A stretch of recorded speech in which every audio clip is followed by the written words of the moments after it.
there's this big kind of mechanical chariot with spiked wheels that is just kind of robotically going up and down these slopes, kind of like a Roomba, and it's trying to crush you. Hello and welcome to Rock, Paper, Shotgun. I'm Liam Richardson, a fresh-faced vid bud here at the RPS Treehouse, and goodness me do I have an exciting video for you today. Dark Souls successor Elden Ring may be just around the corner, finally launching for the PC on the 25th of February. However, we've managed to have one last peek at it before it emerges into the cold light of day and reveals itself to be, a massive, horrible pig monster made out of human arms and kitchen knives or whatever. Excited to hear all about it, I sat down with RPS staffer Ed Thorn, who's recently spent 6 hours pottering around its vast open world to find out his thoughts. Anyway, enough waffling, let's get started.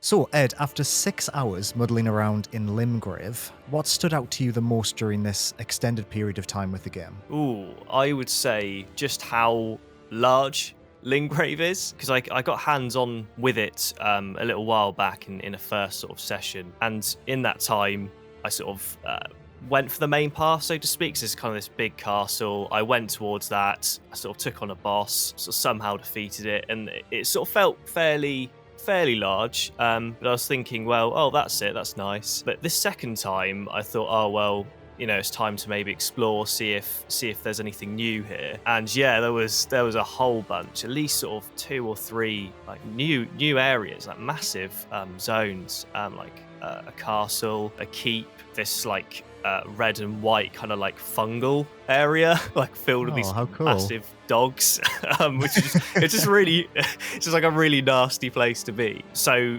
yeah, it just kind of felt to me like there was just loads and loads of secrets, loads of sort of new avenues to sort of just to dive into or stumble into, as opposed to the last time, which it kind of felt like a lot of it had been cordoned off, so to speak. So yeah, I'm just sort of shocked at how large just the starting area is. It sort of makes me think, well, if this is kind of how much you can get stuck into within, the first, few hours of the game, then gods, we're in for a big Elden Ring game here. How much stuff was off the beaten path, do you think? Like, it sounded like you were wandering off quite a lot during your 6 hours with the game.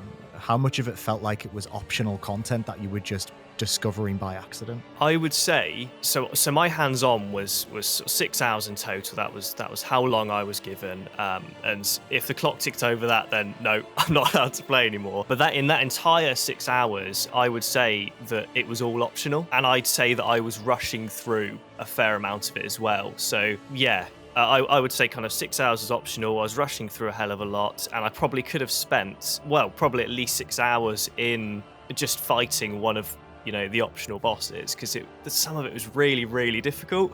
Wow. So for example, straight away, actually, I created a character. He was called Prisoner. It was like a preset classes, because in these preview builds we were given preset classes as opposed to kind of like the character creator that wasn't available. So I chose this guy with like a funny helmet and a rapier and whatever, and chose this starting item called a stone sword key, and I didn't really know what it did. I just thought, that sounds kind of cool. Turned out that within like the first 5 minutes, there's this little goblin statue near kind of the first bonfire, or grace is what they call it. So I kind of inserted the key into it. So I realized, hang on, I can insert this key in. This kind of fog wall to my right opens up, and I'm like, okay, this is interesting. There's like a ladder that went down into this poison pool, because of course there's poison pools. Miyazaki loves his poison pool. Yep. And then I carry on through that, turn right, and all of a sudden it says I'm in this place called the Fringe Folk Hero's Grave. Turns out, I won't sort of go into, I could talk about it for hours, but I'll try and sort of sum it up. Basically, a huge kind of environmental puzzle of just like slopes that kind of go down, across, and up, and they all look kind of the same. And there's this big kind of mechanical chariot with spiked wheels that is just kind of robotically going up and down these slopes, kind of like a Roomba.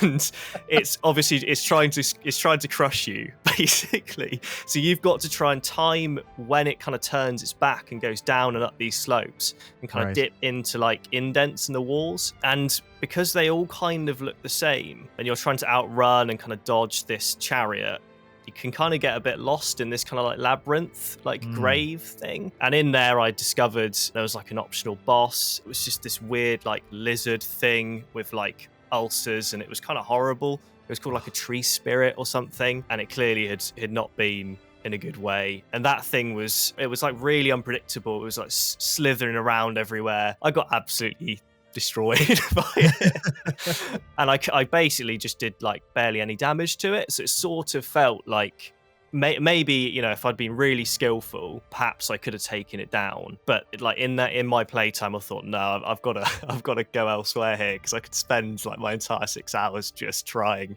to like poke this lizard to death. Is there anything more Miyazaki than a boil-covered lizard protected by a demonic eldritch Roomba? I mean, that's an incredible way of describing that situation. I honestly don't think there is. That was a real standout for me in like my playtime. It sounds like there's so many pockets of really intricately designed areas just within this vast open world. I mean, how many open worlds can people play and come away with stories that are so detailed like you have with just 6 hours, with just the starting area of this game? It's so fascinating to hear about. It is just, yeah, there's a lot going on. You mentioned as well that you encountered a load of NPCs who give you quite explicit side quests, especially for a Souls game. Is that right? Yes, yeah. So one that sticks out in my mind, there was this sort of, I guess, like a princess figure. She was just sat sort of perched on a rock. I think she was blind. She said, yeah, she was blind. She kind of had like I don't know how to describe it, just a handkerchief around her eyes or whatever. She was kind of like kind of frail, sort of a frail character with like great voice acting as well, as always. But she kind of said, obviously not in, I'm just trying to describe it, I'm not going to do a very good job, but she was like, I've got this letter and I'd like it to be delivered to my father, who is in this nearby castle or keep, whatever. You can kind of see it over in the distance if you kind of look away from her. She was quite direct with what she was saying, which is quite strange, because in Souls games, not that they aren't always direct, but a lot of the time they kind of just say something. It's very like subtle and like veiled in what they're saying, and then they just like laugh it off. They give you like an ominous laugh. They're like, all right, see you later. Whereas this felt just clear, like, hey, deliver this letter to my father. And that was it. In a weird way, like, it sounds maybe, you know, some people might like that subtle thing of previous Souls games, but I quite like the fact that I was going to go to that castle anyway, but I could also add this quest to it just to make that journey to my castle kind of more meaningful, as opposed to just, I'm just going to try and get through this and fight a boss or something. Do you think that there are explicit rewards for completing quests, or do you think that these characters are just in the world purely as a signposting mechanic to get you to explore certain parts of the area? Like, did the princess say, I assume it wasn't this explicit, I will give you a nice sword if you, give this letter to me, Dar? I wish she had, in exactly that same voice. Don't think, if memory sort of, if I can recall correctly, I don't think she said, like, I will give you X, Y, Z for doing this thing. Perhaps there was an element of, this is Limgrave, it's a starting area, and therefore I'm going to plonk these NPCs in these places with quite direct quests to maybe kind of get you up to speed on what you might sort of have to expect from these kind of interactions later on in the game. Like, it did kind of, I did get that sense, but I don't know. Like, I sort of, I do wonder it, like, what would have happened if I'd found that princess's father in the castle. Again, I didn't stumble into them. I had a little look around. I couldn't find them. Potentially, he might give you something, or in my head, what I'm thinking is that you will probably bump into this princess again, sort of given what Souls games are like. I'm sure there's a chance she would have moved on, and later on, if you happen to deliver that letter, I'm sure you'll see her again. They're there, I think,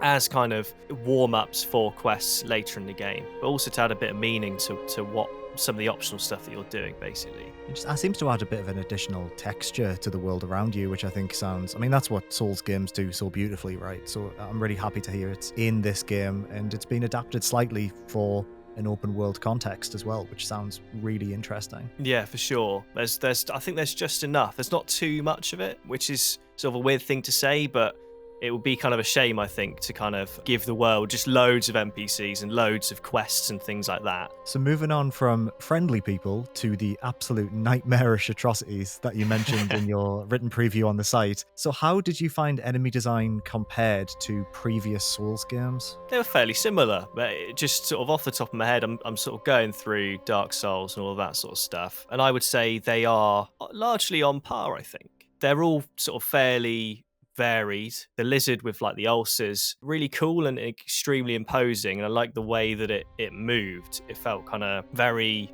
unsettling to fight it. I wouldn't say I was absolutely like blown away by the design. I wouldn't say it was kind of perhaps as much character in these optional bosses as maybe like the main ones. Okay.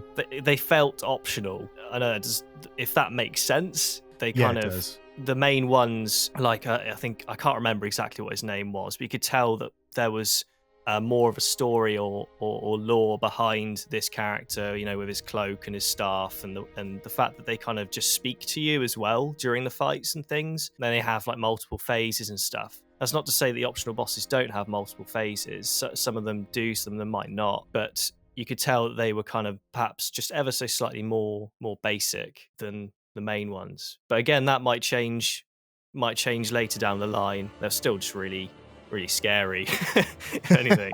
So I mean, yeah, they do sound terrifying. And to someone like me, someone who has never been able to progress very far in a Souls game, hearing about how terrifying even the optional bosses are, sounds par for the course. Which kind of brings me to the last question I had for you, Ed. Sounds hard. Is it hard? Yeah. It looked well hard. Yeah, it's weird because in like interviews and press or whatever, I'm fairly certain Miyazaki was like, you're gonna find this easier, guys. You know, with the options you're given, you'll find this easier. And I think that's sure. I think you can, as a solo player, sure. You can call upon like summons at certain times to help you out. There's like a more robust summoning system there. You call on your mates and things like that. So yes, that can make things easier. But in my 6-hour time, just kind of playing it solo, and even with a few summons, it was absolutely brutal. It really is. Like, it's not easy. Like, I wouldn't say it's any easier than any of like the previous Souls games, because I think it's just kind of, the enemies are just really strong. The optional bosses were really tough, and like it kind of has that Zelda Breath of the Wild feel, where like it's just in Zelda Breath of the Wild, you kind of see this world and it's lovely, and there are moments you're like, oh man, this is just really nice. Whereas Elden Ring is just this open world, but everything is out to kill you, so it just feels like relentless. Like there's just, everywhere you go, most of the time, whatever you see is probably going to try and attack you, and it's probably going to be really hard to kill. I think if you don't really get on with Souls games, I honestly don't know if this will kind of be any easier for you, if that could change your mind. That's the honest truth. I think like you're still going to find it really difficult, and I'd say I've played all of them, and I wouldn't say I'm amazing at Souls, but like I was really struggling at times, just because it's an open world, and because there's all these enemies out to kill you and everything is quite difficult. You do find yourself just kind of saying, I'll come back to this later, and you do, but you're just bouncing between bosses, just like getting killed left, right, center. It's tough, basically, is what I'm trying to say. Yeah, that's kind of what I expected. I did think, with it being open world, I did wonder if when FromSoft talking about, oh, well, it's a little bit easier, we might find that players are able to progress further. I did think maybe it's because, like you've just mentioned, you can just say, I can't do this, I'll go for a wander, find something else that'll kill me. And the Breath of the Wild comparison really made me laugh there. The thought of, Breath of the Wild, imagine if it was miserable and everything... Every single thing wanted to kill you. Well, thank you so much, Ed. Really appreciate you taking the time to have a chat with me about Elden Ring. Would you say you're excited to get your hands on the full game? after Oh, playing this preview build? absolutely. You could just tell I was just stumbling over my words there because I'm so excited.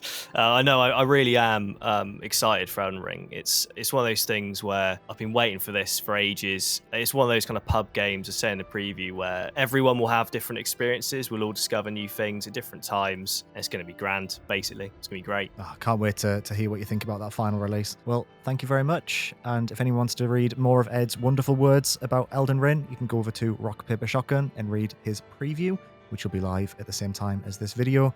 Thank you very much, Ed. I'm sure we'll chat soon. Bye.